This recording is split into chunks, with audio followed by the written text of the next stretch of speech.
안녕하세요. 닥터스타입니다. 오늘은 5세 미만의 아이들에게서 감기 증상 발현 후 자주 생기는 합병증 시리즈 1탄으로 중이염에 대해서 설명합니다. 중이염은 귀의 중간 부분인 중이강에 염증이 생기는 질환으로 특히 영유아에서 흔히 발생합니다. 중이염은 감기나 상기도 감염 후에 합병증으로 나타나는 경우가 많으며 적절한 치료가 이루어지지 않으면 만성화되거나 심각한 경우 청력 손실로 이어질 수 있습니다.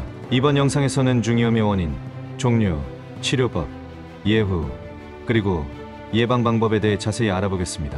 먼저 중이염의 주요 원인에 대해 설명하겠습니다.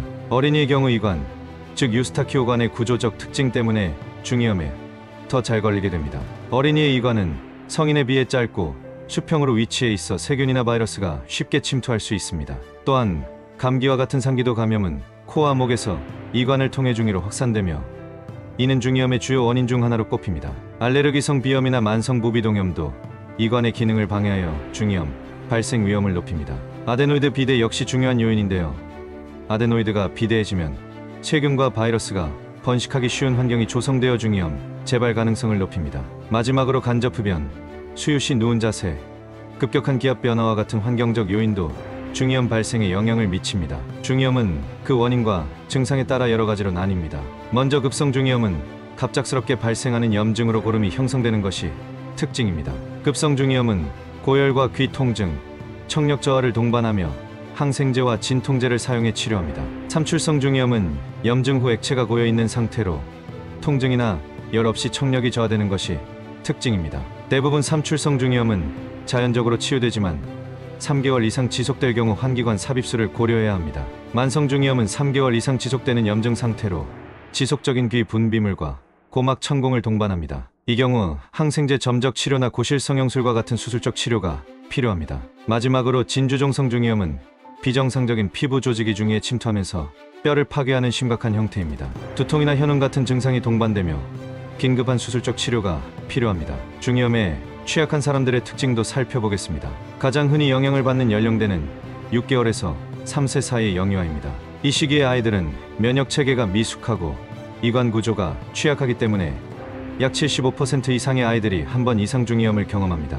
남아는 여아에 비해 약 1.5배 정도 더 높은 발생률을 보이며 유치원이나 어린이집 등 집단 생활을 하는 아이들은 감기가 쉽게 전파될 가능성이 높아 더욱 위험합니다. 또한 알레르기나 아데노이드 비대가 있는 아이들은 중이염 재발률이 60% 이상으로 높습니다. 중이염의 치료는 질환의 형태와 심각도에 따라 달라집니다. 중이염 치료에서 항생제 사용 기간은 환자의 나이, 중이염의 유형, 증상의 중증도에 따라 달라집니다. 특히 소아와 성인 간의 치료 접근법에 차이가 있으며 적절한 기간 동안 항생제를 사용하는 것이 재발 방지와 합병증 예방에 중요합니다.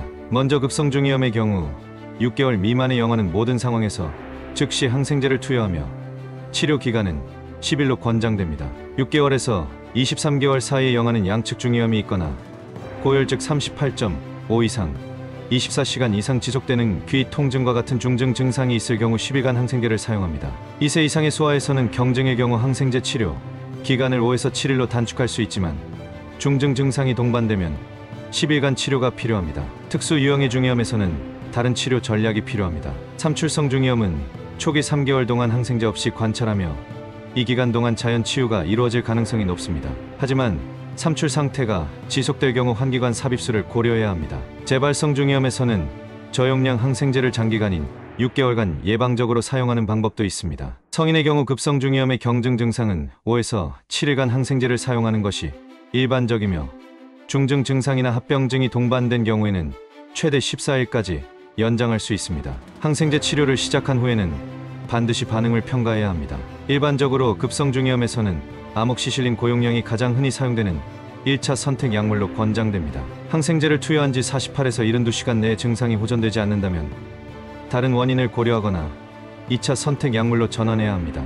이때 아목시실린 클라불란산 복합제를 사용하거나 필요시 세프트리악손과 같은 3차 항생제를 근육 주사로 투여할 수 있습니다. 항생제 사용 시 주의할 점은 처방된 기간을 반드시 준수해야 한다는 것입니다. 조기 복용을 중단하면 재발 위험이 약 40% 증가하며 이는 내성균 발생 가능성을 높일 수 있습니다. 마지막으로 중이염 치료 후에도 청력 회복 여부를 확인하기 위해 정기적인 추적 관찰이 필요합니다. 특히 소아에서는 과도한 항생제 사용을 피하면서도 적절히 관리하여 재발과 합병증을 예방하는 것이 중요합니다. 급성 중이염의 경우 초기 항생제 투여로 합병증 발생을 약 80% 예방할 수 있습니다. 고막천공과 같은 합병증이 동반된 경우에는 균배양 검사를 통해 적절한 항생제를 선택해야 합니다. 삼출성 중이염은 대부분 자연적으로 치유되지만 3개월 이상 지속될 경우 환기관 삽입술을 통해 청력을 회복할 수 있습니다.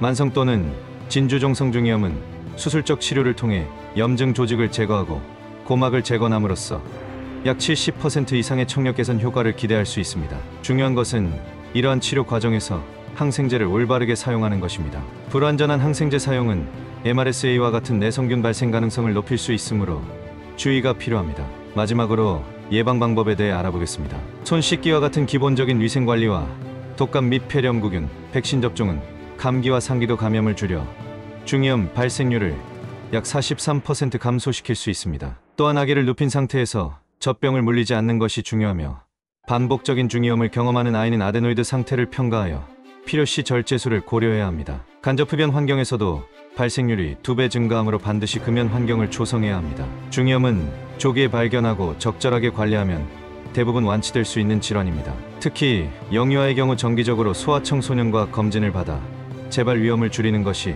중요합니다. 지금까지 중이염에 관한 내용이었습니다. 시청해주셔서 감사합니다.